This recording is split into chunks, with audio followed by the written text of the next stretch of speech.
Welcome to the All Things Nintendo podcast. I'm Brian Shea, and this is a weekly podcast to discuss all the biggest news and games from the world of Nintendo. I know that last week I ended the show saying that I would be pre-recording this week's episode and we'd be skipping the news, but things have, you could say, changed. I heard at the top of last week's show that Game Informer was suddenly shut down by GameStop last Friday, and therefore I am no longer employed, and unfortunately that means all my trips were canceled. And the same situation applies to my guest today. Joining me today is my former coworker and someone who at this point I consider a very good friend, Wesley Leblanc. Wes, how are you holding up? You know, I am breathing and I'm eating and I'm drinking water, and that's the best I can hope to do in these current times. No, I'm doing okay. It's we're about a week off from everything that happened. I'm starting to come to terms with it. It's still really bizarre and weird, and it sucks the way it went down, but I have nothing but the best memories with the Game Informer crew and working with you, and we'll talk about some awesome memories we made as like a last hurrah together. It's such a strange feeling. It's like getting dumped and you just wish that you could be back with that person. I'm like, looking for jobs and trying to find something new. And it's like, I just want my old job back, but it's not possible. But the support and the kind words and everybody reminiscing on Game Informer and, our support with each other, we're all still keeping up it's been really nice and heartwarming to see everything. So, another day goes on.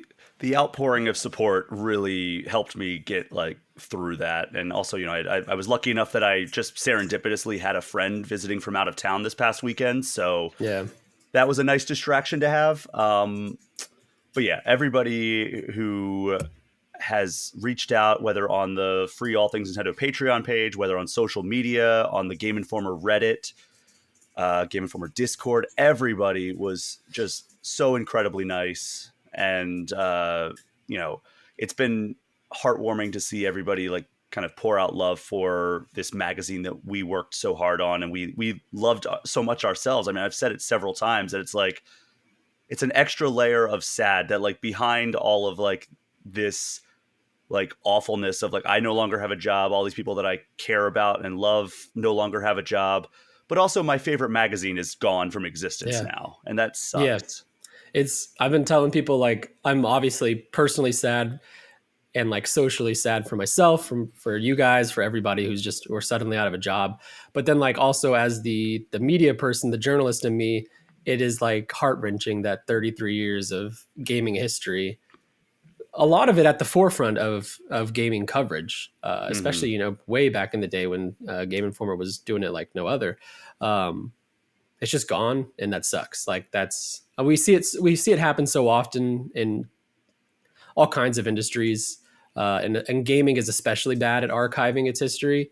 And this is just another huge 33-year-old hole that we have now. There's great efforts to archive. I know MinMax has been doing some stuff. Wikipedia has been pretty great about it. Reddit, but it'll never be the same as just loading up a GameInformer.com or something like that. Or picking up a magazine. God, I'm hoping that my copy of the final issue arrives. We have no idea about the status of that. As soon as that meeting was over, we lost access to pretty much everything and insight into pretty much everything. So I'm hoping that I still get my final issue of Game Informer. That would be really, really sad if I didn't. But yeah, it's just it sucks also, like you mentioned, the website just being gone. I mentioned this on a podcast that is coming out, I think, as people are listening to this tomorrow. I was guesting on a podcast alongside Marcus Stewart and Alex Van Aken. And it's just one of the main currencies that media members trade in is their byline. Yeah. So to see that, so much of what we did, I mean, thankfully we are lucky in that we have the physical version. And with that, I'm sure if you're anything like me, Wes, you had PDFs of a lot of your biggest stories.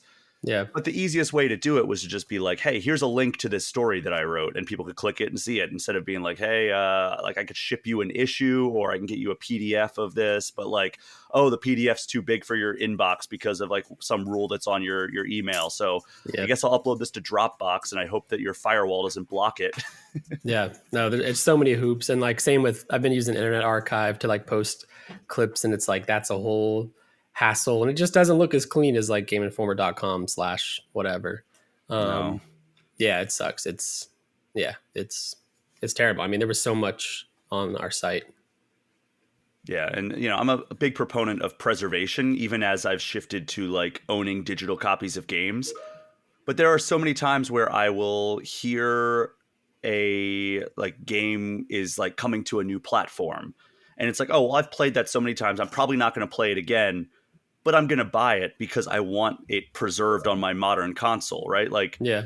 trying to think of like a good example, but like if a game that I played on GameCube or whatever was finally coming to Switch after being stuck on the GameCube for so long, and it's like, oh, I probably won't play that again, but I want it for my Switch. Like that is something that I will do. I'll plug that Yeah. into the Switch and have it there just so I can preserve it. So it's like it hurts a little extra bit having that be the case of like it's just no longer accessible.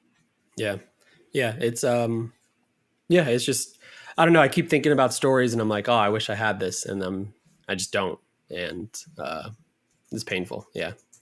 Yeah. So It's a harsh reality for being a writer and just seeing all your work disappear. Not that like I mean, I don't know. It seems like the internet is destined to get there one day where just everything is lost. But mhm. like, yeah, I don't know. I just wish I would have been more proactive in saving my stuff. I mean, every writer, whoever's lost work says that. But yeah, if you're listening and you're a writer, archive everything. Yes. And I mean, I'm even somebody who I will print out pictures because I'm like, well, what if Instagram just says, oh, we're done and Yeah. it's gone? So like I have pictures on my desk over here of like people that I've like met during my time. And like I even have more that I've printed out that I haven't framed yet that just sit on my desks. It's like, all right, well, it'd be nice to have a physical copy of this picture of Yeah. like Shigeru Miyamoto and Koji Kondo or whatever. Yeah. And so yeah, that's it's a bummer for sure. But again, like the outpouring of love and support has really meant the world. And Hmm. anybody listening to this show, I really really appreciate you because you have given me a reason to continue doing this, even though my profession and my career are kind of in limbo. So, Wes, I'm happy that you were able to join me today because, Yeah. Thanks for having me on. during the main segment, we're going to be talking about kind of our last hurrah, as you put it, going to Japan together a couple of weeks ago. And we can't really talk about the reason that we were there just yet, anyway. Maybe one day. But Maybe. we had a good old time, and we went and did a lot of gaming related things, which is Yeah. very cool. Um, but I do, before we get to that, we have some news. And then I also want to kick off this episode by announcing that paid tiers on the All Things Nintendo podcast are now live. You can join at the $5 or $10 level and unlock bonuses like admission to the exclusive All Things Nintendo Discord community. Even though it is just a few days old, we already have a great group of folks over there talking about games. And the Patreon's also the way to join the $5 tier to get early and ad-free episodes of the All Things Nintendo podcast, as well as the weekly platform agnostic show, All Things Gamers. Ooh. So if that sounds like something you would be interested in and like to partake in, head on over to All Things Nintendo's Patreon page and join up. So that is something that I had long-term plans for. I was like, all right, eventually I'm going to launch these like as paid tiers and like, do bonuses here and there. But with the news coming out of Game Informer and GameStop closing it, I thought, what better time than now than to like accelerate Yeah. these plans? So I didn't actually plan on doing an episode of All Things Gamers this week because I was like, all right, I'll just hit the ground running next week. But I had such a solid response from the Patreon community that I was like, you know what, I owe these people a little something here. That's So awesome. Yeah. that was a nice surprise. So and I also made episode 0, I'm calling it, available Mhm. for all paying patrons. So if you're a $5 level, You can listen to that first episode, and then starting next week, it'll be exclusive to the $10 level. But still, $5 level still gets you access to the Discord. It gets you early episodes, ad-free episodes. So yeah, go check it out. Search All Things Nintendo on Patreon, or it's patreon.com/Brian Shea Podcasts. So Wes, let's jump into this news. How are you doing, by the way, with you've been Game Informer's news hound for a while here, but now you don't have to really pay attention to the news that much. Have you like kind of kept your finger on the pulse? I know there's been a few times where it's like, oh crap, here's this news that I'm seeing on Twitter. I should go share it to the news channel on Slack. And I'm like, oh wait, that doesn't exist anymore.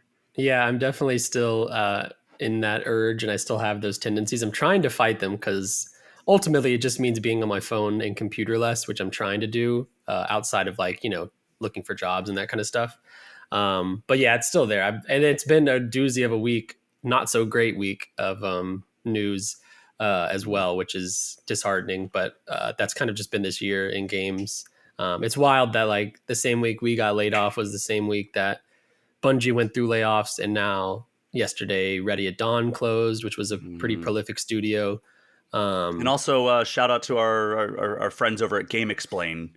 They yes, also, yeah. I mean, everybody except for the owner got laid off over there, it seems like. And, I've developed a good relationship with Joey over the course of going to various events over the last couple of years. Seems like a really solid dude. I wasn't Yeah. as familiar with the other person who was let go, but yeah, just a phenomenal team. They put out great content, and it's a shame. Our thoughts are with you. And also, like, there's a lot of free agents right now. We should all connect and figure something out. We should. But yeah, it's been a wild week of news. I'm trying to just ignore it a little bit more, kind of give myself some grace to ignore it. But the urge is still there. I'm still fiending for news. Yeah, and I mean, last week, somewhat ironically, I had Joe Grote on, and we were talking about the Humble Games layoffs, and I went on this whole tangent about layoffs, and then how much like GameStop laying off people at Game Informer has affected the general flow of the magazine and everything. And then I even uploaded the audio file, and then the next morning we're all laid off, and I'm like, I have to go record like an addendum to the start of the show. So it's been a really, really rough stretch for the games industry, as I've covered on this show so many times. But I think most of the stuff that we're talking about in this news segment is relatively happy. There's one semi-stressful thing, but or I guess quite stressful, but we'll get to that at the end. We have a good story to lead off with here, though, Wes. It's been rare lately, but we have some legit Legend of Zelda news to kick off the news segment. So I don't know if you saw this, but we received the Legend of Zelda Echoes of Wisdom Traversing Hyrule trailer. And, we got kind of a tour of the various regions of Echoes of Wisdom. There's the Central Plateau where Hyrule Castle is. There's Gerudo Desert with ruins and an oasis. And it says there's a lot of mysteries in there, which, that's kind of par for any region in Zelda. Yeah. Jabul Waters, which is where Sea Zoras and River Zoras. Remember, I don't know if you dove deep into like the community dissecting, like, oh, what's the timeline here? Because like there's like both kinds of Zoras in here. Yeah. And, it turns out maybe they both coexist, both the Sea Zora and River Zora. So they're different forms of the Zoras. There's Eldin Volcano, where Kakarika Village is, and it's also where the Gorons live. There's the Farron Wetlands, where the Deku Scrubs live. And then there's also a side quest system. So you can go into your menu, and it lists out all of your acquired quests in the menu, similar to Tears of the Kingdom and Breath of the Wild. And then the trailer calls out that helping people is a big part of your journey. There are also little like kind of spires almost called waypoints, and they're scattered throughout Hyrule. Once you find them, you can fast travel to them, and you can also call your horse, which will let you run through weaker enemies and hop over short obstacles. And then you can also learn to make a carrot echo, because like a big mechanic in this game is finding objects and then making echoes of them, basically fabricating an object out of nowhere. And you can do this with a carrot, and when you do that with the carrot, it calls your horse to you, which is kind of a cute mechanic. Yeah. And then there's also business scrubs, which you may remember from a couple other games. I believe Majora's Mask might be the most prominent example there. will let you turn into things that you found in the world into smoothies. And it kind of seems like a simplified version of like Breath of the Wild and Tears of the Kingdom's cooking mechanics. So Mm-hmm. like you can see recipes that you've created and recipes you've discovered, and then the smoothies that you drink also have different effects similar to the cooking in Breath of the Wild. There's also an accessories and outfits mechanic. Like they showed examples of like, there's Zora flippers that give you faster swimming. There's a Zora scale, I think it was, that gives you the ability to breathe underwater. There's another one that gives you a higher jump. And then another one that's like a heart pin that gives you, like when you open up, like when you're out in the world, it gives you more frequent hearts that you find. And then the big thing was that there was the new ability called Bind, and it almost looks like Ultra Hand, but Yeah, it rather looks than exactly like Ultra yeah, Hand. exactly. But rather than like manipulating the object and like being able to attach it to other objects, it binds with Zelda and then follows her movement exactly. So the Yeah. example they gave was like a giant boulder was in the way of a switch, and like you couldn't destroy it, you couldn't do anything. Like you were just kind of stuck there. So Zelda bound it to her and then walked along a path and then dropped the boulder off a cliff. And they also showed very much like Ultra Hand or Magnesis in Breath of the Wild. You could use that to pull a treasure chest out of the dirt. And then you can also even bind yourself to enemies and push them off cliffs and stuff. There's also reverse bind, which makes it so Zelda follows the movement of the object that she binds to. So, for example, she used reverse bind to follow the movement of a platform. Like there was like a gap that she couldn't get across, and there was a moving platform. So she bound herself to it and then followed it rather than it following her. And then there's another one where it's like she was on like a cliffside and she bound herself to a bird, and the bird took off and flew, and she could fly with it.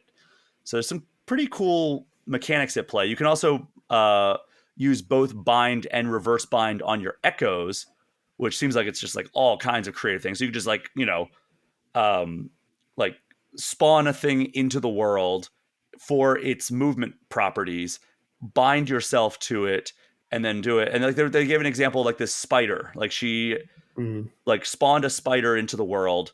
She used bind on it, moved it up to a wall, and then it started climbing up the wall. So she bound herself, did the reverse bind, and she followed it up there. And then she bound herself to it again. This is very confusing. But basically, she took control of it, moved it in front of a wall. It took control of her, moved her up the wall, traded back, moved it to another wall, and then kept going that way. So it seems like you can get quite creative with it. Where are you at with this? I see some people feeling like they aren't as excited about this one because it doesn't have like straightforward combat. But I would almost argue that the 2D games in the Zelda franchise, like the combat isn't the highlight as much as like the Yeah. exploration and puzzle solving. Like 3D Zelda, I get it. Like I love the combat and like Wind Waker and Tears of the Kingdom and stuff like that. But how are you feeling about Echoes of Wisdom? I'm pretty excited. It looks like all the stuff you just mentioned and watching the trailer. Uh, in my head, I can just think of all the many ways they're going to use this for puzzles, and Mm-hmm. they have some of the best puzzles. I think like the one thing I want to know that would like really sell my hype is like what the dungeons are like. It seems like these are going to be traditional Zelda dungeons, given all the mechanics at play here. And if it was like a traditional 2D Zelda game, I'd be very, very stoked. The combat thing is not, I'm not really that, yeah, like you mentioned, that's more of a 3D Zelda thing where I think that shines. And then on top of all of that, I'm especially excited to see how this connects to, if at all, connects to Link to the Past, because there's like a lot of clues with, especially with the overworld map that they showed little glimpses of. And it's like, this seems either set on the same map or set in some timeline away from that. Like it's, I don't know. The connection seems to be Link to the Past if it's connecting at all to any prior Zelda game other than Tears of the Kingdom, and that really excites me because Link to the Past was the first Zelda I played. But yeah, I mean, I don't really have any complaints with this game. It looks great, and I can't wait. Man, it looks so good. I am all in. And like, it comes out September 26th, so like we're a month and a half away from this thing, Yeah, which is wild. Like I can't believe we're so close to this brand new Zelda game. And like this is like our first meaningful look at it since the direct announcement. yeah. I mean, we're probably September directs are usually a thing, right? I Maybe, f- but I think it might be a little bit different this year because I feel like they're going to do kind of some like, maybe holding their cards close to their chest with the Switch 2 kind of on the horizon. Yeah. I think that our next direct is going to be like the first details of the Switch 2 and maybe a couple of details about like the upcoming games, but I don't know. Maybe they'll do like what Xbox has done with like some of their like E3 and Summer Game Fest press conferences where they're like, all right, here's like all these games that are coming out this holiday season. And then next summer, you have this to look forward to. And it's just like a Yeah. teaser for their new console. Because, you know, they were very, very particular at the June Direct where they were like, this is not going to have any information about the next Nintendo platform. It is just going to be about games coming out. So that might indicate that they could have a Direct coming in like before the end of the year that is going to actually have information about the next Nintendo platform. But Yeah, I don't know. that's true. It's always difficult to predict what they're going to do. Yeah. I'm in a weird spot with Switch where now that it's like coming to an end, I'm looking at games I haven't beaten on Switch and I'm like, I should do that. But then I'm also like, what if it plays better on Switch 2 and then I have an even better experience? So I'm like, I keep talking myself out of playing games and then I'm like, I should play that game. And I just keep going back and forth. Live in the moment, Wes. If this past week has taught us anything, it's I know. appreciate today. Don't worry about tomorrow.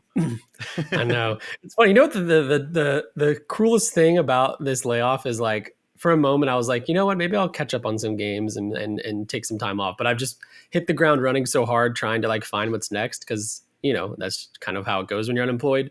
I've played less games in the past couple days than usual. That's also because playing games feels just weird right now and like kind of depressing. But yeah, I do need to live in the moment and play some games. You're right. Yeah, I've played so few games over the past week. I played a little bit of College Football 25, and I was like, I'm not really in the mood to play this. Like, I created my coach and you know set up a recruiting board, and then I played one game, and I'm like, I think that's all I need right now, even though it's a good game.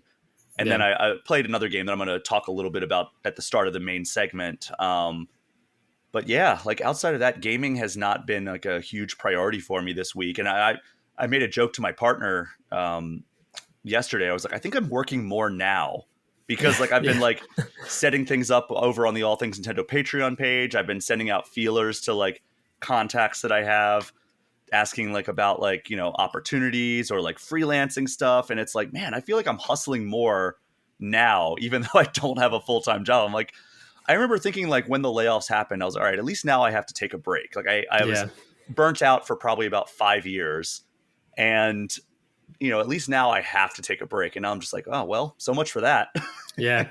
It's tough. It's, but our industry is very go, go, go. You just have to like strike. So it's hard to take breaks.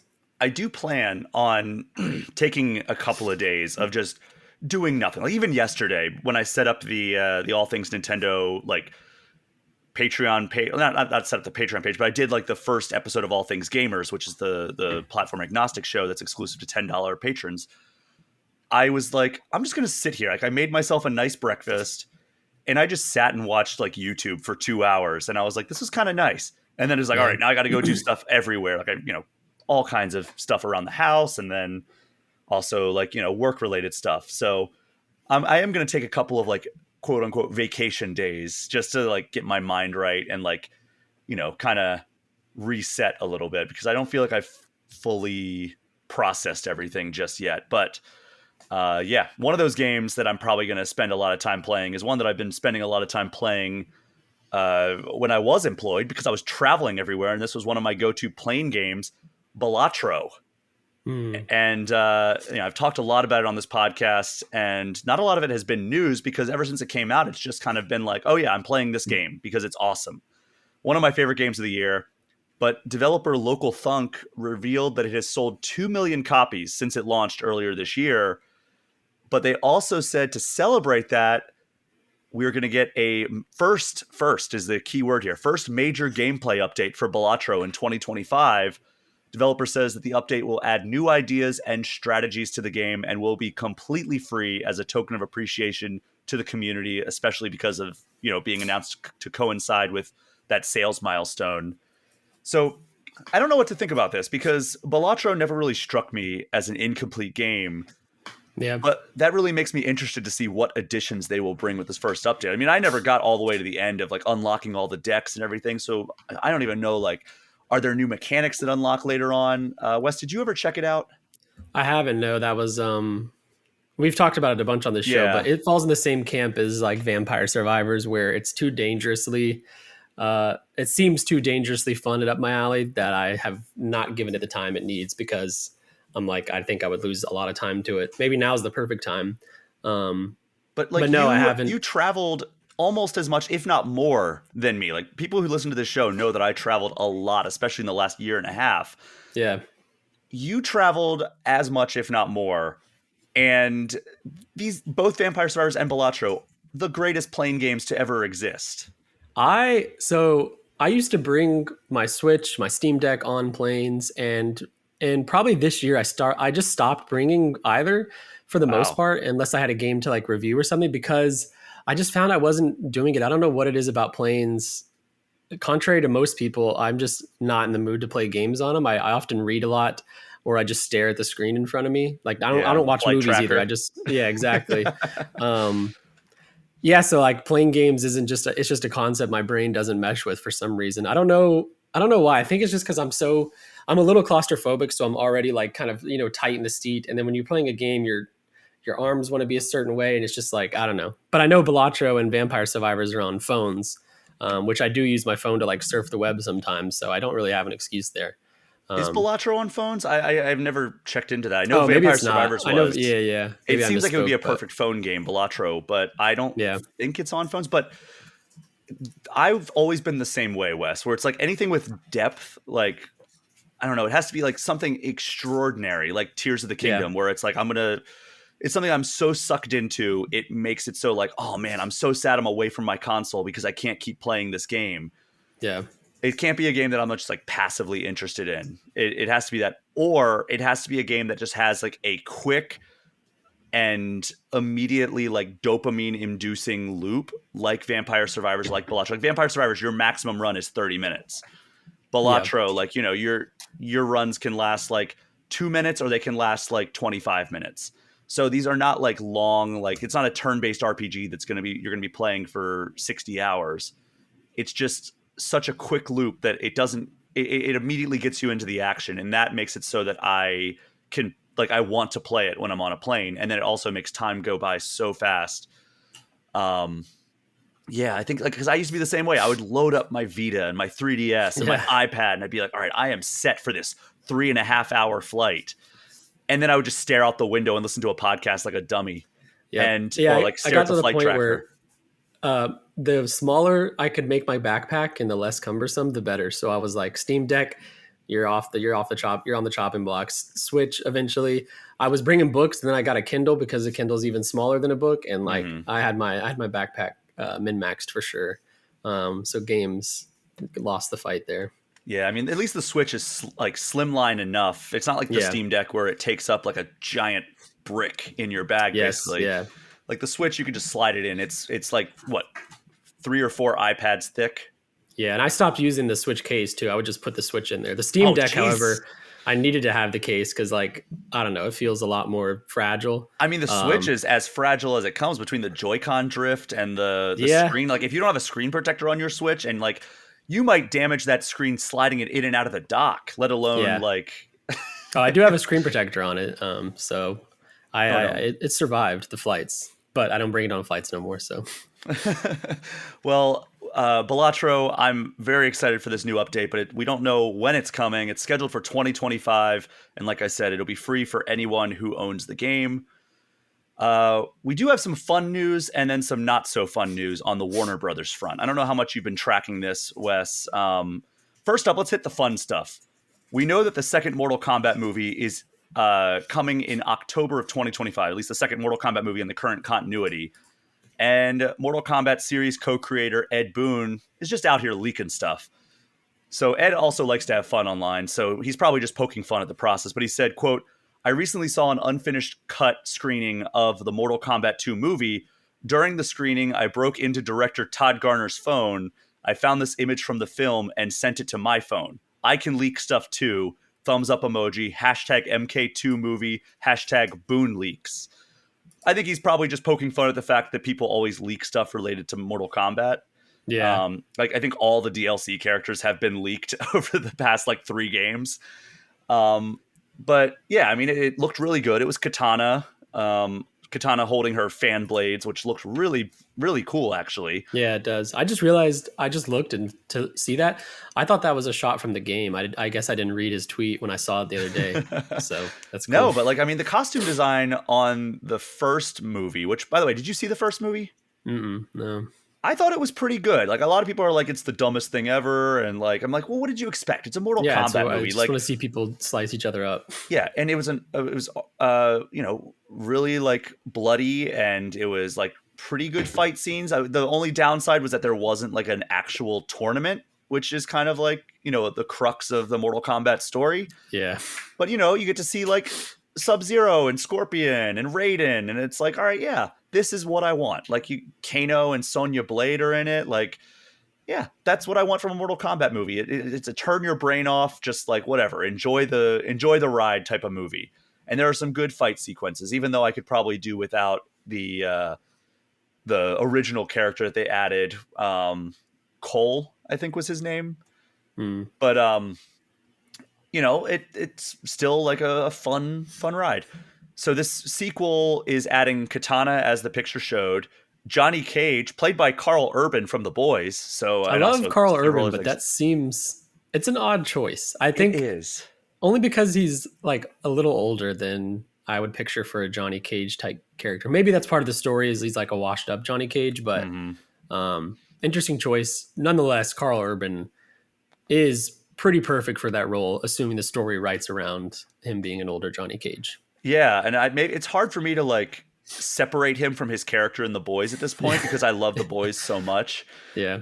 But like it's hard for me to like picture Johnny Cage with like that accent and like that kind of like rough and tumble attitude that Billy Butcher has. So I was also like, really, Carl Urban? But like Yeah. maybe we'll do like a wait and see here. It would have been kind of perfect if they got Jean-Claude Van Damme to play him, just because that's who he was Yeah. supposed to be modeled after in the original Mortal Kombat. But you know, that's who we got also in Mortal Kombat 1, right? Where we got a Jean-Claude Van Damme skin for Johnny Yeah. Cage. Finally. Yeah, that was fun to see that come full circle. New characters in this one also include Quan Chi and Shao Kahn. Oh, that's cool. I Uh, didn't know that. yeah, you should check out the first movie. Like, you know, and also the animated films are very good. The Mm. what are they called? Mortal Kombat Legends. I think the first one was centered on Scorpion. The second one might have been either Sub-Zero or Johnny Cage. But yeah, they're all fun. Whatever. I know people hate on the last Mortal Kombat movie, but I had a good enough time with it, and you Yeah. know it's worth like a $3 or $4 rental on Amazon, or I'm sure it's on Max if you have a Max subscription, because I think Oh yeah, probably. that's where it went up, because this was still like during COVID, like when like movie theaters weren't really a thing anymore. So I think they just put it up on Max day one. But yeah, You know what? I think you're right actually. Yeah, cuz that was like 2021, Mhm. 2022 when they were still doing that Yeah, and because making Christopher Nolan mad. I did, I did the media junket for it and interviewed the guy who plays the original character, the guy who plays Sub-Zero, Kano, and Sonya Blade, which was funny because I think those two actors were paired together, and it's like, you know, they're mortal enemies in the movie, so it was kind of fun to see them playing off each other. But yeah, you can go to Game Informer's YouTube and see those interviews. But Yeah. yeah, it Two quick side notes. Something I've found great joy and happiness in reminiscing on Game Informer is like having memories like that. Like you just mentioned, like, oh, I just talked to. There's a video of me with the cast of Mortal Kombat. It's we have a lot of cool stories. I mean, you've with Miyamoto, like people like that. It's that's something that's really cool that I'll carry with me forever.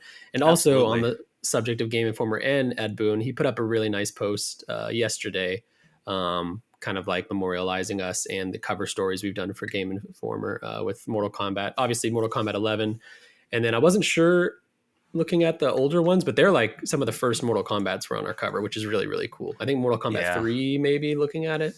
But shout out to Ed Boon. He was always really nice to us in person. And obviously, we've done a lot of work with NetherRealm. So shout out to Yeah. him. So the first Mortal Kombat, Mortal Kombat 2, Mortal Kombat 3, Mortal Kombat Deadly Alliance, and Mortal Kombat 11 are the ones that that he showed. I don't know if we did any others, Yeah.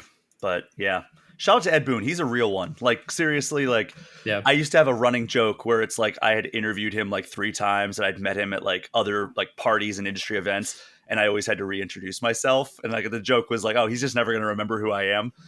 I finally got to that point with him, and it was cool to like finally he'd be like, "Hey man, how you doing?" And yeah, he's always been a really great guy. Like even as I had that joke, but like I get it. Like there are people that I've had to meet like Oh yeah. 20 times to be like, "Oh yeah, you."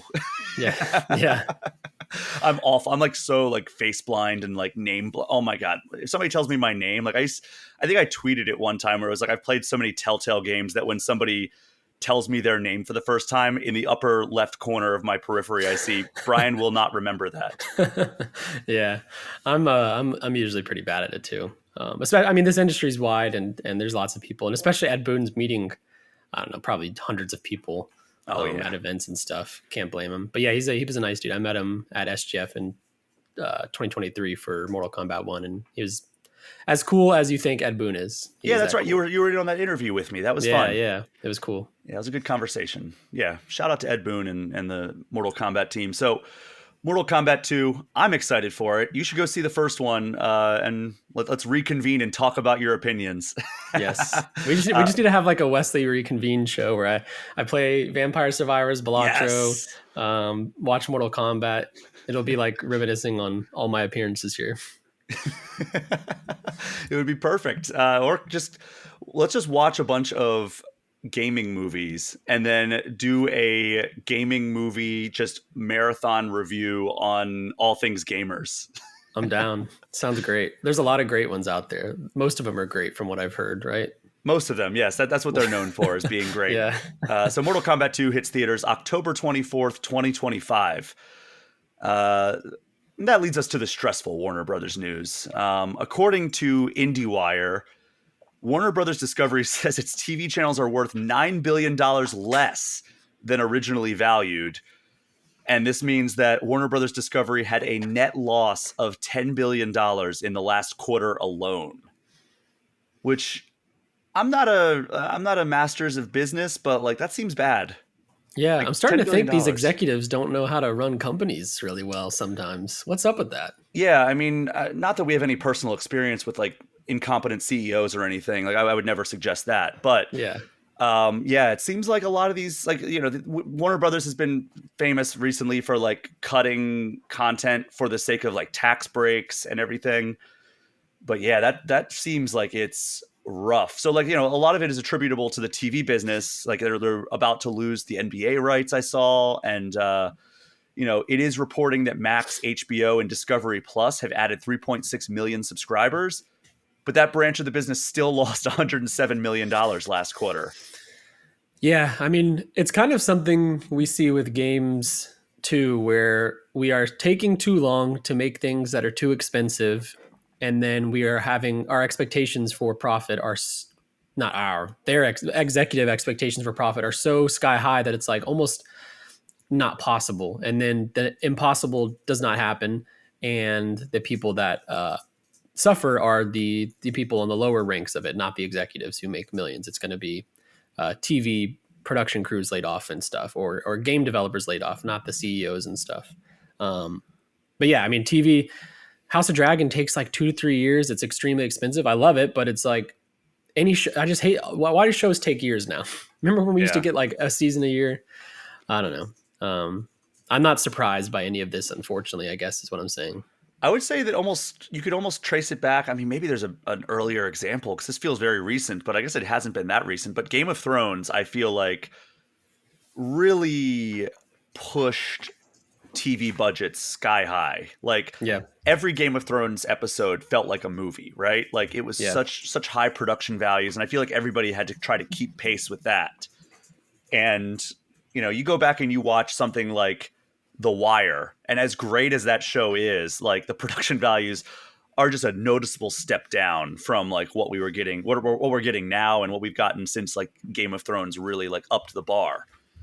I mean, Marvel's Secret Invasion, the Scroll series that not a lot of people liked. They spent $250 million on it. That's more than some of their movies cost. Like that's one of the most expensive TV shows ever made, and I think it's like 6 episodes, and I just don't comprehend where that money is going. That show is It doesn't make abysmal. sense. That Yeah, show it is just so doesn't. bad.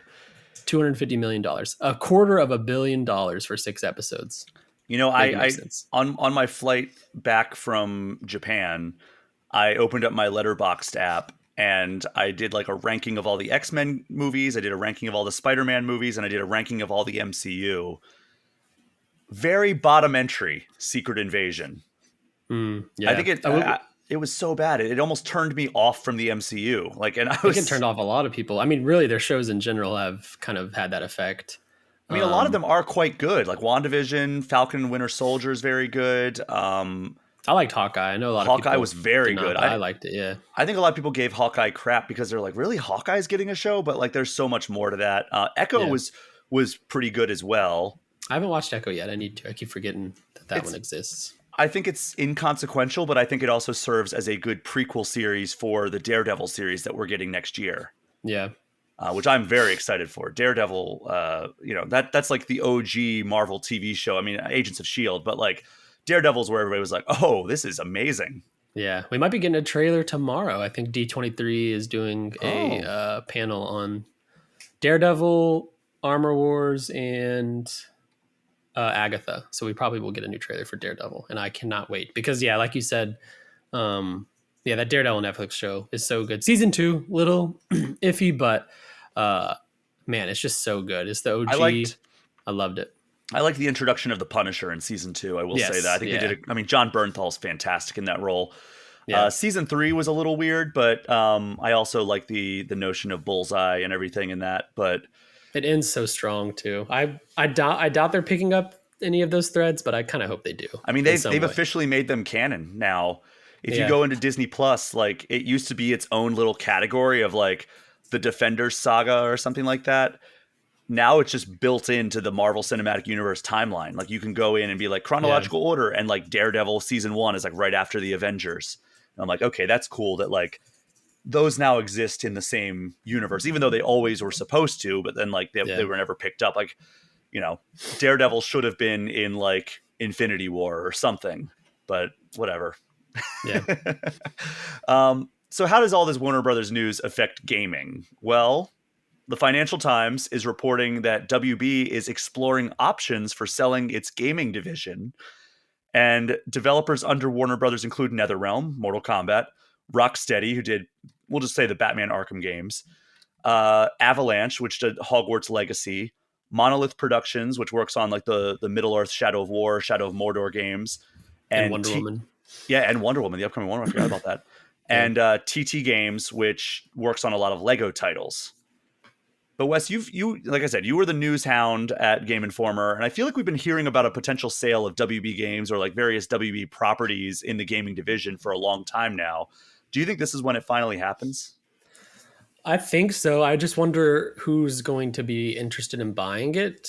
I think acquisitions have slowed down a lot because they're expensive and they aren't turning out to do as well as I think people, as these studios might have hoped.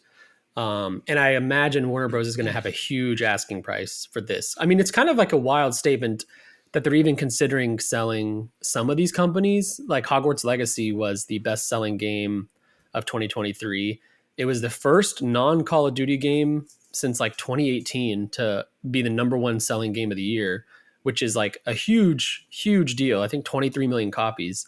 But then they put out Suicide Squad, which I think had like a $200 million loss, which reportedly like pretty much offset all of Hogwarts Legacy's financial goodwill. But it still seems kind of wild to consider selling at least Avalanche because Hogwarts Legacy 2, surely in development or at least in pre-production, is going to sell as much, if not more. And if you gave these studios Rocksteady, if you told the world Rocksteady was making a single player superhero game based on a DC property, they're in the green again. Like people are going to be excited for it. We all kind of understand why Suicide Squad happened, and we all kind of just want Rocksteady to go back to their roots. But I don't know. Yeah, money speaks. These executives, they work in quarterlies, and if selling these companies now results in a profitable quarter, then they'll do it, not thinking about the quarter that comes after or the one that comes after that. Seems silly to me, but that's how the finances work in that world, I guess. Whoever gets these studios, I don't know if they're going to sell them off one by one or as like a Warner Bros. Acquisition sale, but there's a lot up for the ripe for the picking that I think anybody would be lucky to have. I'm a little worried that uh, Embracer's not buying much, but man, imagine if like Embracer got a hold of some of these. Like, there's so much history and legacy in these games that now that we've all kind of gotten on the other side of acquisitions, where we're all kind of like, please stop doing this. It's not turning out well. We're losing studios. It's scary. Yeah, I'm a little scared of what happens to Rocksteady, of what happens to Avalanche, of TT, like the Lego games. Like, there's so many storied developers involved in this, and I hope they end up at good homes. But history says they might not. Yeah, I mean, I think Nintendo should just buy Monolith and then have both Monolith productions under their umbrella, because the one that makes Yes. Xenoblade is also called Monolith.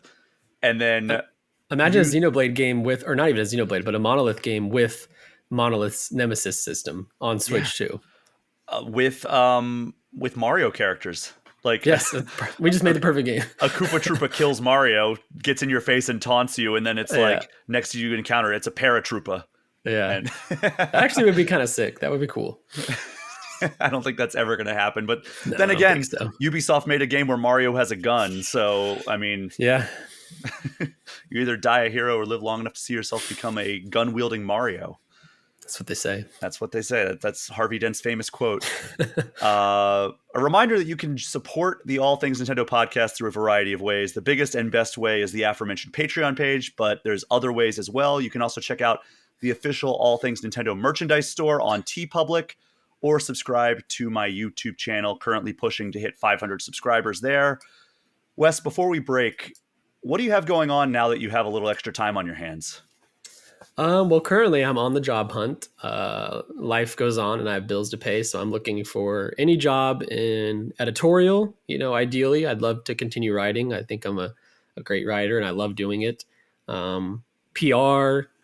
comms, community management, marketing, like really anything. I'd love to stay in games, but I'm also, I'm aware of the games market and how, before the Game Informer crew joined the hundreds of people also looking for jobs, how tough of a market it is out there. So I'm really just looking for anything full time. So if anybody's listening and has a leads, hit me up on Twitter at LeBlanc West. That's been my main line of communication. If you have freelance opportunities, I'm down for those as well. And otherwise, I'm just trying to take it easy and keep looking on the bright side. And I've been really enjoying like seeing people reminiscing on Game Informer and all the memories. It's been great. It's cool to be a part of that legacy and to see that, despite it being gone online and not knowing what's going to happen to its like storied archive and YouTube and the vault and all that stuff, it's cool knowing there's like hundreds, if not thousands or millions of people out there who have their own individual memories, their own pictures, their own favorite articles that they're all sharing now. And it's really cool to see. So yeah, I'm just going to focus on the positive while looking for a new way to pay bills. For sure. And I mean, if anybody listening to this happens to have a job that Wes would be a good fit for, I mean, reach out to me and I will give you a glowing recommendation. It was an absolute joy to work alongside this man, and even cooler getting to hang out with him. So I posted this on my Twitter when like I retweeted your thing where I was like, you have like this tenacity about you with like how you approach work, but at the same time you're like one of the chillest dudes I've ever like worked with. So it's like this weird balance of like you so aggressively go after your work, but like interfacing with you and talking with you, like this is exactly how you are, like how you are on the show, where you're just like kind of chill and like relaxed and everything, but like your work is the exact opposite of that, where you're just like so locked in and so like intense about getting the work done and everything. But like if I like send you a message while you're working, it's not like you snap my head off or anything. You're just like, oh yeah, hey man, how's it going? Like it's just like still like such a it's good vibes all around. And I think that that's like thank you a really good way, because I have worked with people at other jobs, like past jobs, where it's like they have that tenacity, but also like if you talk to them like while they're working, they will like give you like they'll stare daggers through you basically, and like no like, daggers how here. dare you interrupt me? But no, like you have the perfect balance of like being great at your job, being intense about your job, being passionate about your job, but also being a cool dude. And like, that's Thank a you. I really good appreciate it. quality to have. But yeah, anybody has any opportunities that you'd like to ask me about for Wes, I give him my wholehearted recommendation. And also, you can email me, brian@allthingsnintendo.com, and I'll give you descriptive details about how good at his job he is. But is there I'm anything fun in else? Japan too, which we'll And talk fun in about Japan, which soon. we're going to talk about after this. But before we do that, is there anything you'd like to plug before we head to the main segment? No, not right now. I think I'm just kind of. I had a podcast in the past called Dragon Ball Speak, where me and my best friend rewatch Dragon Ball episodes and review them. We've been struggling to get that back going, just because he had twin kids, and our job got more and more busy as we lost staff count. But yeah, we're looking into bringing that back. So if you've ever heard me talk about that before, potentially be on the lookout for that. But right now, nothing really to plug. Just except myself, just my LinkedIn profile. That's the new plug. Check me out on LinkedIn. Well, we are going to take our first break of this episode, and when we get back, Wes and I are going to be doing a little bit of story time from our time in Japan. We will be right back.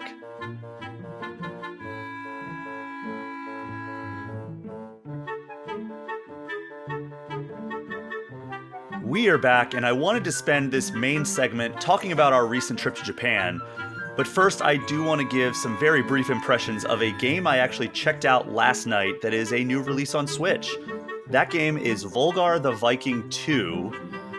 And, I tried playing the original one when it came out. I think it was like more than 10 years ago. It might have been like 12 years ago. I don't know. Like, I need to figure out when that was. I don't want to just spout off nonsense there. But Volgarr the Viking 1. Let's see.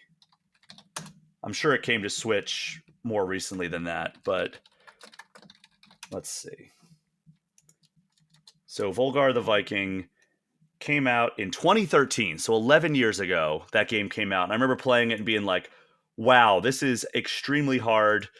I'm going to stick with it for a little bit. And I stuck with it for a little bit, and I was like, wow, this is still extremely hard to the point that I don't want to play this game.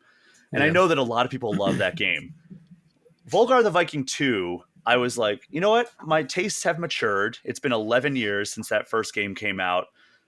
I'm going to try this game. It's like an homage to like 80s platform action games, like arcade style ones. And, it still has that same difficulty that those games have. Man, did I really like the gameplay, but really not like the difficulty. Ooh. So you start off and you're just this like muscle bound guy with a sword, and you're wearing like no clothes basically. And as you go around the level, if you find like secret areas, you can go up and get an armor piece, and that adds like a hit point. And so I find like, oh, I got like armored boots now, and if you get hit, those fall off, and then like you're down to the last hit point. It is punishingly difficult in a way that like I played it for a couple hours last night, and then I was like, I don't think this is how I want to spend my gaming time right now. Like, and I've been playing Elden Ring, so it's like that like I'm not averse to punishingly difficult games, but like I'm going through and I'm like, and it just has you replay the same section over and over again. It's like each time I get a little bit further, which there is an appeal to that, but you're getting new power ups. You're getting you can. Like, you have a sword, you can throw a spear. I like that you can throw a spear into a wall and it becomes a platform. So like you can reach a little bit higher, and like there's a puzzle solving component to that where it's like, okay, well, how do I reach that that area up there? And it's like, oh, well, there's a wall somewhat close to it that I could throw a spear and then use that to jump off that and then get to the rope, get the armor. And there's the graphics are extremely appealing. I love that. The gameplay feels nice and tight. It's just that like I got so sick of replaying the same area over and over again. This is not a review of this game. This is just my early impressions. I don't know if I'm going to spend too much more time with this game unless like I turn a corner on it and am like, hey, this is like, it's finally clicking with me. But right now it feels like almost like a roguelite or roguelike without any sense of progression, where it's like, Oof. okay, I keep dying, and then you start back over at the start of that area, And it's like, all right, all I have is like the stuff that I learned. I don't have any Yeah. like stat progression or anything like that that you would get from a roguelike, which that's the only thing that keeps me coming back to roguelikes. I don't, again, don't mind the difficulty unless it's like it's not rewarding difficulty to me. And that's how this kind of feels. And I've seen people praise this game, and I'm sure that if I push through this wall, it will be fantastic. Because like I reviewed Blasphemous 2, which is another like super punishing, super difficult like action platforming Metroidvania. I don't think this is Metroidvania. I think this is just more like straightforward linear progress or linear action platforming. But I have enjoyed extremely difficult action platforming 2D games, and I don't know, this is going to be a tough sell for me. I'm not done with it yet. I'm not done trying it and like ramming my head against this wall yet, but I was kind of disenchanted with it when I was when I was done playing for a couple of hours last night. It just frustrating that like I was dying so easily from like these little like wimpy looking enemies, and it's like I'm like this muscle bound Viking. I should be like at least be able to take a hit from like this withering away zombie that's just like kind of walking towards me. But I don't know. It's out now on Switch if you are liking kind of like the punishing side of things. But it might not be for me, unfortunately. But yeah, the visuals, they're very like, pixel art based. They look fantastic. I really enjoy a lot about like the gameplay that I'm seeing so far.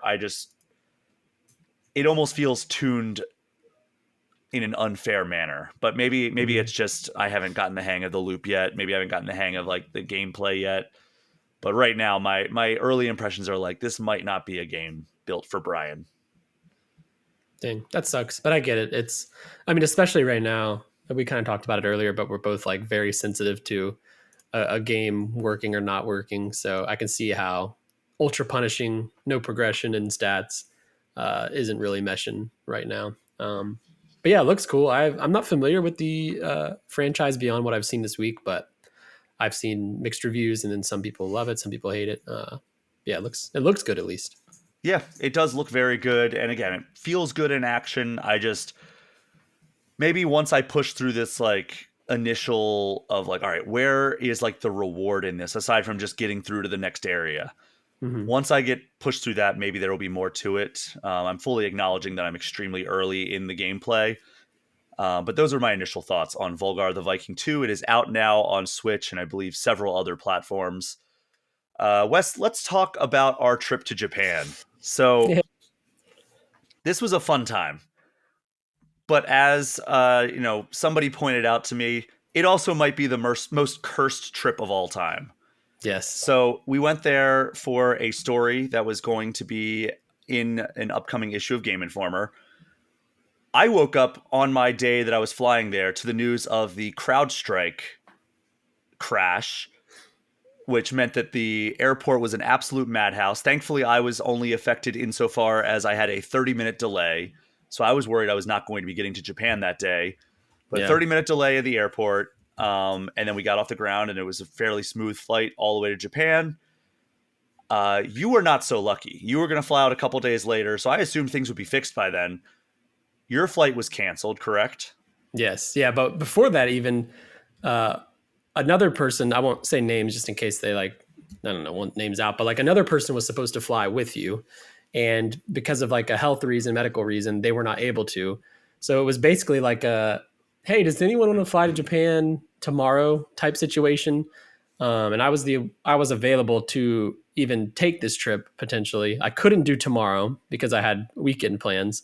So I was like, sure, I'll fly out Sunday because I think you flew out on a Friday. Mm-hmm. And yeah, I wake up at very early Sunday morning, like 4:30, and check my phone. My flight has been delayed by like an hour or two, so I'm like, okay, I'll sleep an hour or two longer. Get up, I'm on the way to the airport. Halfway there, I get a notification that my flight has been canceled. And it was a Delta flight, so I'm not wasn't necessarily surprised. I'm already halfway to the airport, so I go stand in line for like an hour to talk to them, and they're basically just like, I mean, if you've read anything about Delta during this whole CrowdStrike thing, it was they didn't have anything really. It was just very much like, sorry, but don't know what to do. And I'm like, is there any other flight you can get me on? Is there any way to make this happen? And they're just like, we don't know. I don't think so. Went home, and I eventually finally flew out the next day, Monday, which means instead of having like 4 days in Japan, I was going to have 3 days in Japan. Which is not even enough time to acclimate. Yeah, it's rough. But I made it, and Japan is worth it. I love Japan so much, especially Tokyo, which is where we were. That like even 2 to 3 days of jet lagged exhaustion in Japan is awesome and worth it. This trip was so chaotic and so much stuff happened to the trip. I completely forgot it was not supposed to be you on the trip. Like in thinking about like all the chaos, because my morning was the CrowdStrike thing. Thankfully, my Delta flight to Japan was on time, aside from the 30-minute delay. But on time relatively. We got there, I think, at the time we were supposed to. Crazy. I know. That's awesome. I think it was because what I had heard, and this is not like any kind of official messaging, but they were prioritizing international flights. So they were getting those flights out. Whereas you weren't flying directly to Japan like I was. You were flying to a connection within the US. So I think that's probably why yours was canceled and mine was not. Yeah, I think so. So, I get there and I have a couple of days where it's just me in Japan. So I was doing all kinds of exploration. I went to Akihabara, which is the like kind of gaming mecca in Japan. All kinds of used game stores, several arcades. It's a really great time.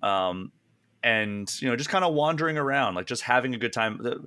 The thing that I was unaware of, because I've only gone to Japan in the fall, is this time of year, in particular, we were there late July, the most humid time in the world. Like it was just like you step outside and you walk across the street and you're drenched in sweat. Add to that the fact that it was also anywhere between 90 to 95 degrees during the day. And it's just unpleasant to be outside. But it's like, what am I going to do? Sit in my hotel room all day? Like while like Tokyo is outside my window? I was like, no, that's not going to happen. So I always pack when I go on these trips several days extra worth of clothes and underwear and socks. By the end of this trip, I was getting down to it. I was like, man, I have a couple shirts and like a couple pairs of underwear that I have not like sweated through. So I'm glad that I overpack on a lot of these trips. But let's talk about some of the stuff that we did. You finally got there a day later than anticipated. And, we did a little bit of sightseeing together. Yeah. And one of the things that we did, because we're both Persona nerds. Hold on, to set the oh wait, are we talking about Thursday or are you talking about a day before that? I'm just talking like stream of consciousness here. But just to add to the chaos, I had a free day on Thursday after the work part of the stuff. Brian was supposed to fly out that day. We're in the lobby, we're saying goodbye, and then like not 20 minutes later, I'm about to like go embark on my day out, free day in Tokyo. He's like, hey, my flight got canceled till tomorrow. I'm going to come hang. And so now me and Brian got to have like a whole free day in Tokyo hanging out together, which we didn't know at the time would basically be our last Game Informer hangout together. And it was awesome. But just wanted to add more chaos to the mix. Yeah, more chaos to it was, I was supposed to fly back Thursday and then you were going to fly back Friday, and it's just like, oh yeah, your flight is now canceled and there are no other flights to Minneapolis on this day. So we rebooked you for tomorrow. Yeah. And I'm like, well, I mean, at first I was like, this is the most stressful thing ever. And then I was like thinking about it. I'm like, well, I get an extra day in Japan. That's not the worst thing in the world. Another day for curry, they say. You had already plotted out this amazing day that you were going to have of like exploring Tokyo. And I was like, I wouldn't mind doing all that stuff too. So we did a lot of stuff then. But we're both Persona fans. And, Persona 5, probably my second favorite RPG of all time. I don't know where it ranks for you. It's probably my top 3 favorite games ever. Persona 5 Royal. It's home. It's a very homey game for me.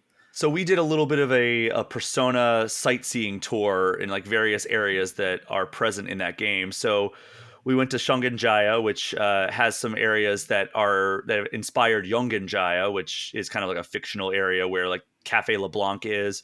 So we went and saw like the exterior that inspired Cafe Leblanc. It's so We similar. It's very funny. I'm playing Persona 5 Strikers right now, and you're back at Cafe LeBlanc and stuff, and I'm like, oh, it's pretty identical to that. It's the yeah. same colors, the same little awning and everything. It's very cool. Very cool to see in person. And then we went to Shibuya, did the crossing, and saw like we took a train from the train station that is Persona is like, that's where you go to do that. There's also the area outside of the train station where the politician gives his speech. Yeah, There's the dog statue. I forget what the dog's name is. I forget too. But yeah, we just Central we Street, which is across, you go through Shibuya Crossing into Central Street basically, and that's where like all the little convenience stores and stuff in the game are at, and yeah, yeah, there's the Phantom Thieves hideout and everything. So yeah, it was very cool to see all that stuff. I've done most of that stuff anyway before, aside from Cafe LeBlanc. Um, we also, when we were in Shibuya, we hit up Parco, which is this basically this tower mall. It's like a shopping yeah. mall. It's like in like a one of the skyscrapers in Shibuya. And if you go up to one of the floors, it's just like a gaming themed floor where at the center is the Nintendo Tokyo store, and then around it are the Pokemon store and Capcom store. So we hit up those. There's a I Shonen Jump store as well, There's which a is cool Shonen if you Jump like store, yeah. anime. There's the esports cafe. Yeah. It's very nerd central in Shibuya. So we got a lot of really fun stuff there. We checked out the Pokemon store has a lot of really cool stuff. The Nintendo store is the centerpiece though, and Yeah, rightfully so. Like that store is amazing. So much cool stuff. I spent too much money on it. Bought a bunch of souvenirs for people. Our Game Informer's former production director, Margaret, is a giant Animal Crossing fan, so I got her like an Animal Crossing towel. And I think in the past I've gotten her like an Animal Crossing coffee mug. Just got a bunch of people. Like I have a friend who's a big Kirby fan. I got her some Kirby like gummy snacks. Yeah, like just like a bunch of cool things that were there. I got a Zelda notebook for myself. I wish I would have gotten the kind of the premium one now that you yeah. know, I don't know when I'm going to go back to Tokyo. But yeah, Pokemon store. I didn't really get much there because I had gone to the Pokemon Center at the Sky Tree, which is one of the things that we did, which is the tallest like standalone tower on the planet. You and I went up in that, and then there's a It's Pokemon Center in the first floor of that, or like the fourth floor of that. and there's every Pokemon Center has like a standout, like a marquee statue when you walk Mm-hmm. in. Like the one in Shibuya next to the Nintendo store is Mewtwo and like his little glass case. There's one So with like a cool. giant Snorlax. This one is very cool because it's in the Sky Tree, and it's Rayquaza at the front. Which, if you've played Emerald, you know Rayquaza's in like the Sky Tower, and it's very cool. And there's also a Mega Rayquaza elsewhere in the store, kind of breaking through the ceiling. So very fitting that the Sky Tree store has that It Pokemon Center. it's amazing how many Pokemon stores there are around. I wish there were some of them in the U.S. I feel like they would do very well. They would. It's weird that we don't have them, especially because the Nintendo store in New York is always so busy. And the Nintendo store in New York, I love going there. It is so nothing compared to the Nintendo stores in Japan. Like probably 10% of the offering there. So like if you've been to the New York store and you're like, I don't know why people make such a big deal of it, the Japan ones are on a whole different level. Yeah, and there's also a Nintendo store opening in San Francisco, I think next year in spring, if Oh, I'm not okay, mistaken. nice. So they are like starting to expand a little bit, but yeah, Pokemon centers would do so well. Like even if they were just in a few different cities, like even if they just mirrored like wherever like Nintendo worlds are going to be, like the Yeah. Super Nintendo worlds, put one in like LA, put one in Orlando, and yeah, I mean probably one in New York would make sense as well. Or even, I mean, is there one in Seattle where Pokemon Company is No, I don't based? I think don't think so. so. I I don't don't think think there's I've. any in the States. I think there's one in the UK and there's one and then the rest are in Japan. That's wild to me.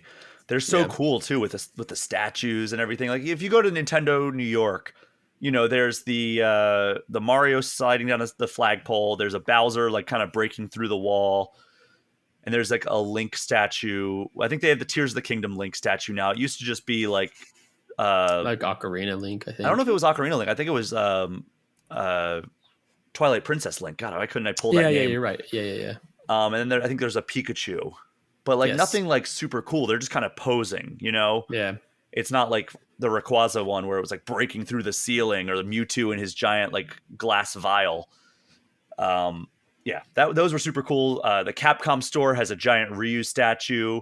Yeah. It's a smaller store, you know, like there's only a few different items and everything. There was You could buy Resident Evil herbs and like vials yeah, and mixtures and stuff. It's really cool. they had some cool Street Fighter T-shirts. I wish I would have bought one in hindsight. Yeah. I know we both talked about the whole time we were there. We talked about how it's easy to spend a lot, and we were both like, this trip specifically, like we're not going crazy spending a lot. And now I'm like, I wish I just would have bought everything I saw that I wanted and figured out how to pay for it later. Yeah, did you? I forget if you were with me. Did we go into any of the arcades in Shibuya Mm-mm. or I'm sorry, Akihabara? Now I've been in them before, and they are the loudest, stressful, cool places ever. But yeah, I've played Street Fighter 2 a few times, a DDR.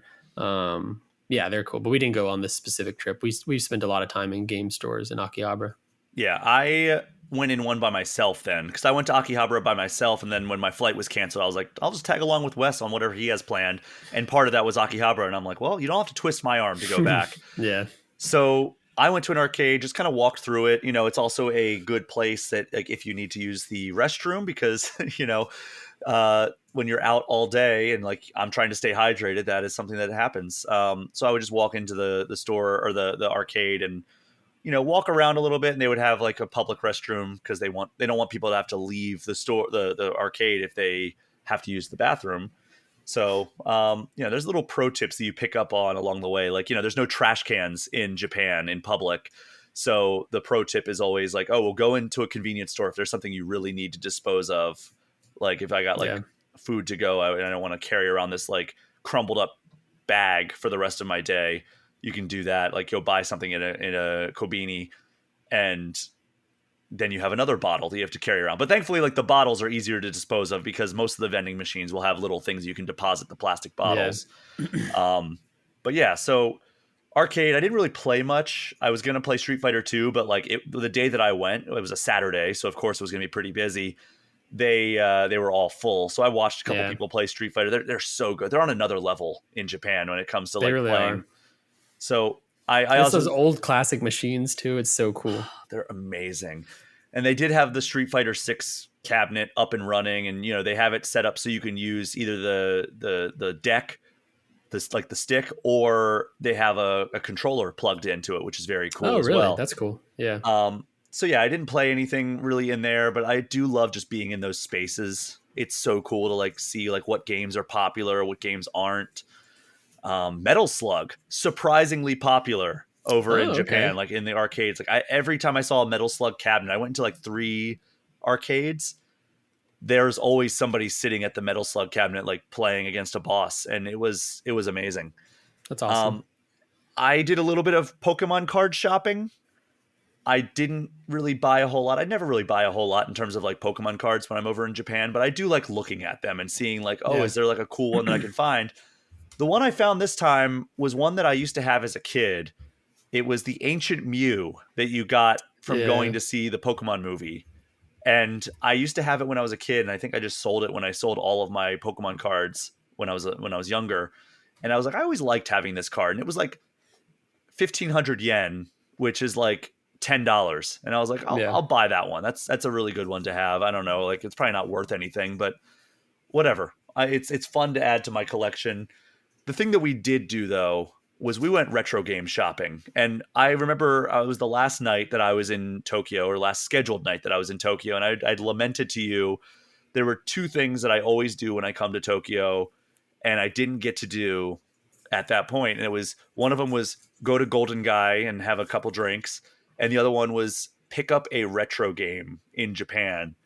And you know, there were a couple that I was targeting that I wasn't able to find. I was like looking for like A Link to the Past. I was looking for Persona 5 until I realized that Persona 5's box art is essentially the same in Japan as it is in the US. And I was like, it's not so special. Yeah. So I set my sights on like a wider net. I was like, well, what about Sonic and Knuckles? What about like Turtles in Time? Turns out those are super expensive in Japan. So I was like, never mind. I'm not going to spend like $450 on Sonic and Knuckles. Oof. Yeah. So I set my sights on some older Sonic games that are not Sonic and Knuckles, and I found a pretty cheap copy of Sonic 1 complete in box, and I was pretty happy with that. I think I spent like, 13 bucks on it. And I was like, you know what? That is a solid collection. The Sonic 1 through 3 box art is so cool. It's very like Very 90s 90s. pop Yeah. art style. It's like a Chuck E. Cheese box art or something. It does. It doesn't look anything like the ones that we had in the US. So I was like, all right, that's a good addition to my collection. Sonic 1, and maybe if I go back, I'll get Sonic 2 next time. But yeah, did you get any retro games while we were out? Not this time, no.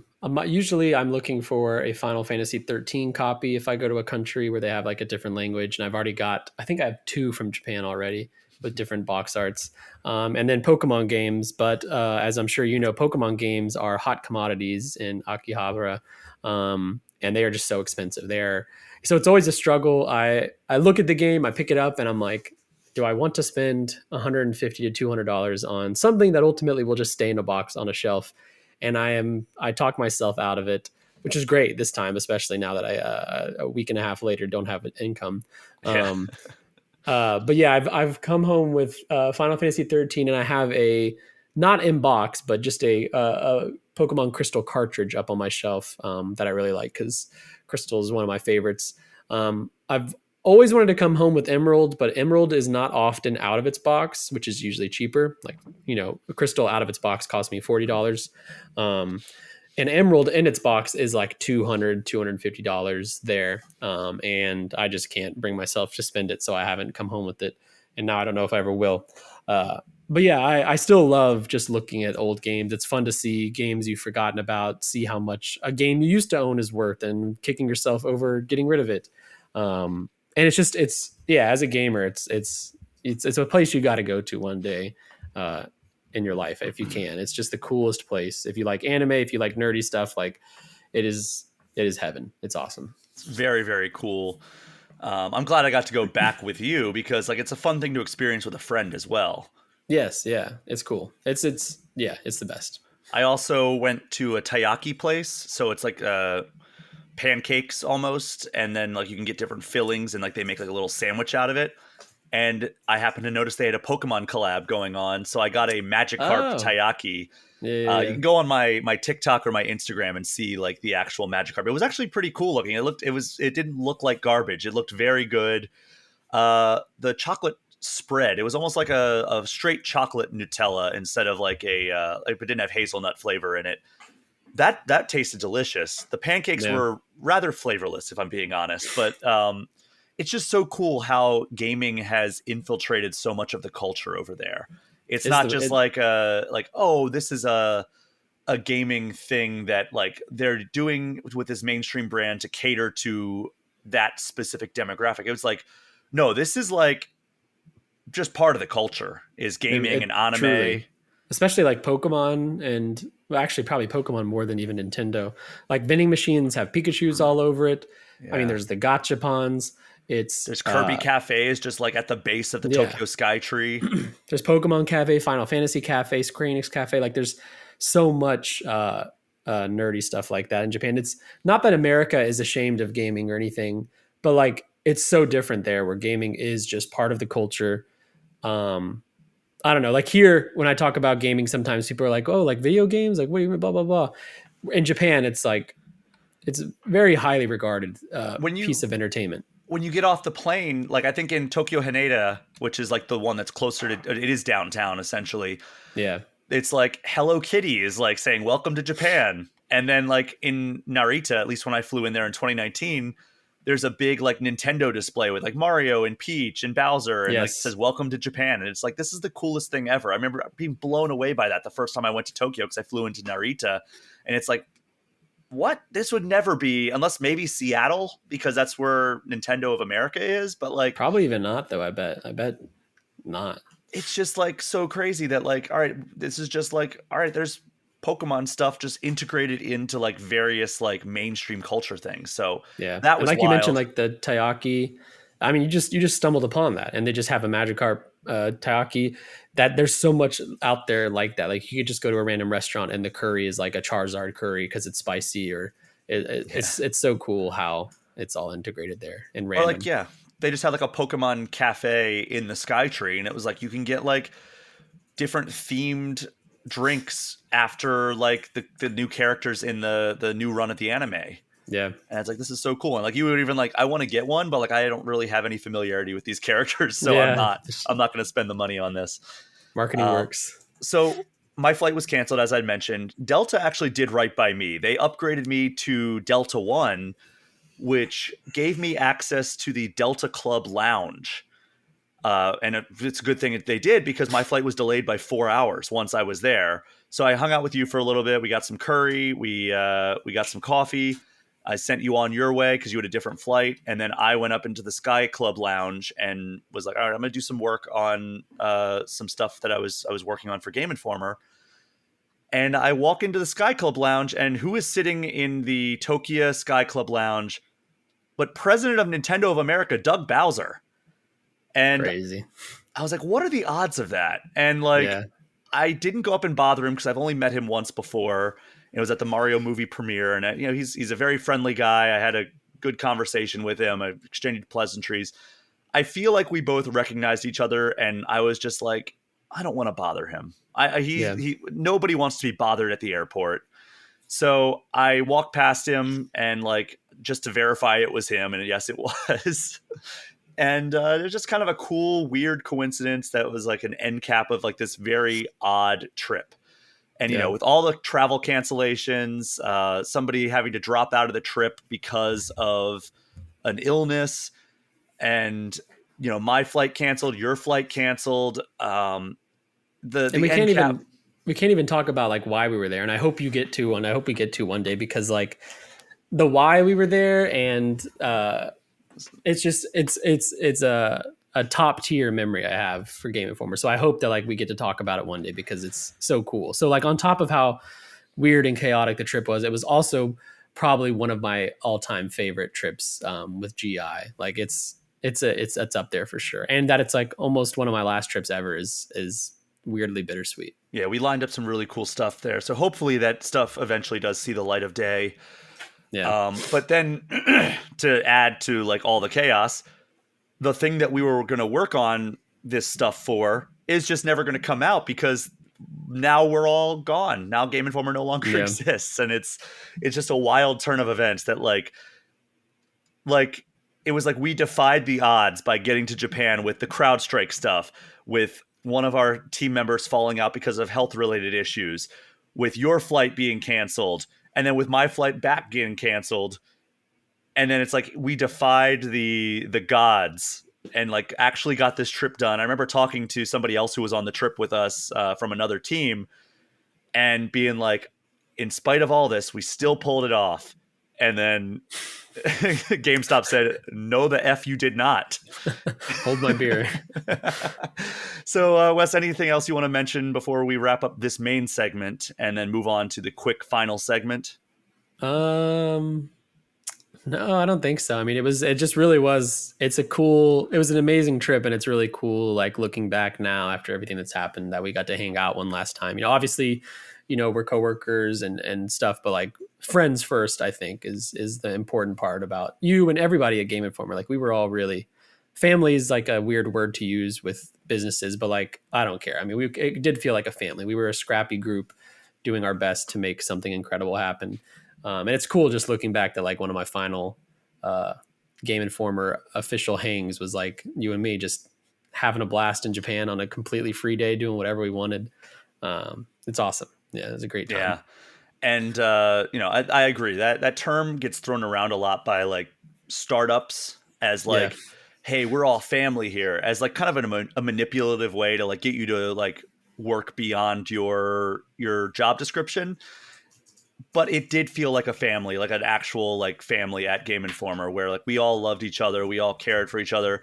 And in that sense, I think that was the spirit in which Matt, Kyle, and I tried to lead the team of like, Yeah. hey, if you have something you need to do, go do it. Don't worry about like this. Like, yeah, we all need to get our work done, but like we tried not to like overburden people, and we tried to like be understanding if somebody had like if somebody got sick, or if somebody had like a family thing they had to do, or even they just had plans. It's like, okay, well, yeah, you have therapy. Like people would just be open about it. And I love that we had that environment of like, hey, I have therapy today. So I'm going to be unavailable from this time. We're like, hey, man, I hope it goes well. It was Yeah. never like, oh, that's really inconvenient for us. It was like, we tried to, have each other's back in a way that I don't think other jobs will. And No, it's something that is especially sucks with all that. I mean, there's so much that sucks with all this, but it's like looking ahead to what's next is I'm like, I just don't know if it's going to be better than mhm, Game Informer. Like, I mean, you were my direct supervisor, which means like technically my boss, but like you were never bossy or like you were always I said this on your tweet when you were looking for work, but like you always put us first before the work. And like any good leader knows that like that is how you get good work is you put the people's health, their mental health, their physical health, their appreciation, their care. Like you poured a lot into us as humans and people instead of just workers and employees. And the result was like, I think, incredible work at GI. So yeah, any place would be lucky to have you or Kyle or Matt. You guys really were such a strong like leading force that made us all comfortable in working. And then also if we had too much, I never was scared to be like, hey Brian, I have just too much on my plate. I can't do this. It was always like totally understand. And I think that's how I was able to be so tenacious, as you put it, while remaining chills, because like as hard as my plate would be, if I loaded myself up with work, I could always just be like, I need to take a chill break and relax from this. And yeah, it was just, it's the coolest workplace, not to mention like we just had in this conversation, like we also got to go to Japan sometimes or SGF or other cover story trips and doing all this. There's so much cool stuff we did. I'm like, I don't know if a workplace is going to be better than Game Informer. I don't know if I'm of a team better than you and everybody else at Game Informer. It was just the best, truly the best. yeah, it was fantastic. And thank you for your kind words. Yeah, it was just a wonderful experience, even in spite of all the difficulties that were outside of our control as a Game Yeah. Informer unit. Yeah. Um, but yeah, like it was a great team, a great environment. It sucks the most because I feel like we were really finally hitting our stride, like the past like year and a half or so, where it was like we were past the point of like, oh man, our team is so small, like we're just like flying by the seat of our pants. We still were, and we were still like over busy because our Yeah. team was so small, not by our own doing. And it felt like we'd finally figured it out. We were firing on all cylinders, and like we had the perfect workflow, and we figured it out. And even then, like we were the ones kind of thrown under the bus, which is really unfortunate because I feel like we were among the most successful of branches of that company. So, Yeah. uh, Wes, we're going to take a quick break, and when we get back, I have an eShop gem for everybody. We will be right back.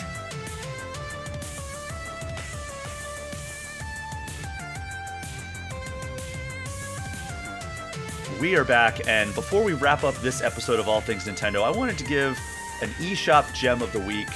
This is one that, 2 days after I got back from Japan, I got a text from our good pal Dan Reichert, one of the heads over at Giant Bomb, former Game Informer editor himself, saying like, hey, let's have a retro game night. Because a few months ago, I went out with him and a few other folks, Ben Hansen over at MinMax, another former Game Informer editor, um, Wade Rosen, the CEO of Atari, and James Stevenson over at Insomniac Games. They're all, we're all based in Minnesota. So we got together, had a nice dinner. And over the course of that dinner a few months ago, it was like, hey, we should get together and just play like retro games. So we finally did that 2 days after, or the day after I got back from Japan. So drove over to Dan Reichert's house. He has the most unbelievable setup of all time. We played all kinds of like terrible retro games, also a few really good ones. But like, you know, at the end of it, Ben Hansen goes, hey, there's this game on Switch that we should absolutely play. It's a multiplayer game. And if I've learned one thing from all my years of working with Ben Hansen, it's that he has a piercing laugh. But if there's two things that I've learned from all my years of working with Ben Hansen and being his friend, it's that he has good game recommendations. And this is no different from that. It's called Astro Duel 2. And it's a local multiplayer game. And it is one of the best party games I've played. So it's like a platforming, like it's like an action platforming, like multiplayer arena game. And you can jump around and everybody has their own like sword that they can swipe. But then you also have like, you can pick up like rocket launchers and power-ups and everything. You can blast at each other. But that's just the start because like, you know, you want to be the last person standing. You want to have the most eliminations. And at the end of the round, like whoever gets points, like it shows like a top down, like racing view almost. And you like move forward and the person who crosses the finish line. So like, you know, you get the most eliminations without being eliminated yourself. That gets you like one notch towards the finish line. And the person who hits the finish line first wins. So that's just the start because then there's most of the levels you jump outside of like the platforming area and you jump out into space and your character turns into a spaceship. And then you're going around firing at each other. It is so tense. Cool. You can get different power-ups that will blast through the land. So like if somebody's just like, you know, turtling and like hiding in like the land area, you can actually get a power up and blast a laser that just pierces through the entire thing and hit them if you're accurate enough. But then like, you know, if you're on the ground in there, you're like, oh my God. And like, you're like dodging out of the way of the laser. And then like, if you destroy the ship, they don't instantly die. Instead, they're just a person floating out into space and you have like a couple of seconds you can finish them off. Otherwise their ship regenerates and then they're back at it. There's different classes of ships that you can select. So like you can choose like a light, medium, or heavy ship that all have different like abilities and powers. And yeah, it was just chaos at its best. And it was so much fun. I don't even have anybody to play this with locally. And I still bought it on my Switch because it was that much fun. The developer, or at least the publisher, is Wild Rooster, and it's been on Steam for a while, but it looks like it came to Switch March of this year, and it's $20 normally. It has kind of like that pixel art aesthetic, but right now through August 12th, it is on sale for $15. Ooh, might pick it up. But yeah, it is like if you have somebody to play video games with you locally, this is an easy recommendation, especially if you have like a group of up to 4. I think it actually may go to 6 players. Yeah, it's 6 players local that you can do this in. And yeah, so there's versus mode of up to 6 players with full bot support, which I guess I'll take advantage of that, but it's not going to be as fun. There's bounty mode, which is a 1 to 3 player co-op adventure. And then there's cash grab where you can buy equipment between rounds. So it's just extremely fun. Cannot recommend this game enough if you have like friends to play. I might even fire it up tonight and play solo. That's how much I like it. Nice. But yeah, came to Switch in March. $20 normally. It is $15 on sale through August 12th. But Wes, thank you so much for joining me for this episode of All Things Nintendo. Yeah, thanks for having me. It was a blast, and I've got more time than ever now. So if you ever need a host, hit me up. I'm sure I'll check my very, very busy calendar and see what's going on. Well, hey, maybe I'll have you on All Things Gamers because that's going to be typically a solo show. But if you're playing anything fun that you want to talk about, I know there's a lot of games on the horizon. Yeah, it's going to be a busy second half of this year. I was really looking forward to it, especially from a coverage perspective. And I don't know, maybe it'll be cool now if I just have to play a game and not put my thoughts out there. I can just keep things to myself and have fun. Who knows? We'll see. Yeah, so I mean, I'm looking forward to playing like non-Nintendo games like Metaphor and Assassin's Creed and Star Wars Dragon Outlaws. Age. Yeah, Star Wars Outlaws is like 2 weeks, 2 or 3 weeks. Soon, you know? Crazy. So maybe I'll talk about all those on All Things Gamers, which, again, if you want to support the show, the best way is to sign up for either the $5 or $10 tier on Patreon. You get bonuses over there as well. But that is our show for this week.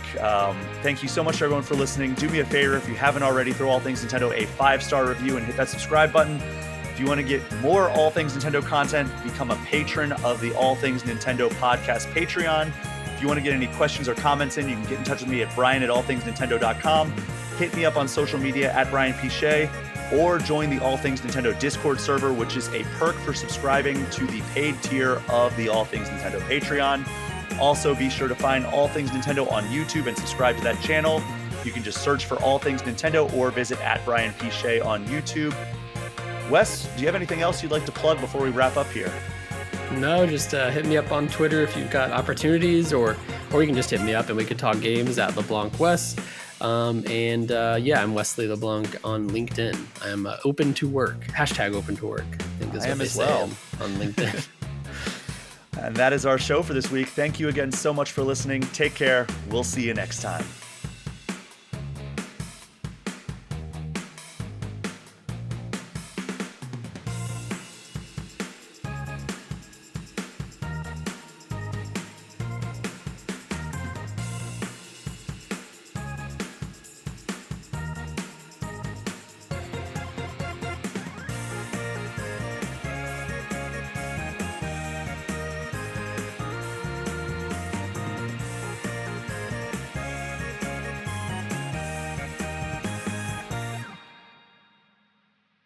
All right, before we wrap up this episode, I do want to shout out the $10 patrons of the All Things Nintendo podcast. Again, we just launched this tier this week, and the response has been overwhelming. So big thanks to Aaron, Born Orpheus, Brooke, Chaps My Ass, Christopher Tudor, Colton Breadlow, Drunk on Mako, Ian T. Clark, Joar Hello, Jill Grote, Johnny Five, Joseph, Justin Childress, Cody Gibson, Megan, Toad, Pat, Sarah, Smithy Poo, Wham Bam Sam the Gaming Man, Zach Marcus, and Zachary Pliggy.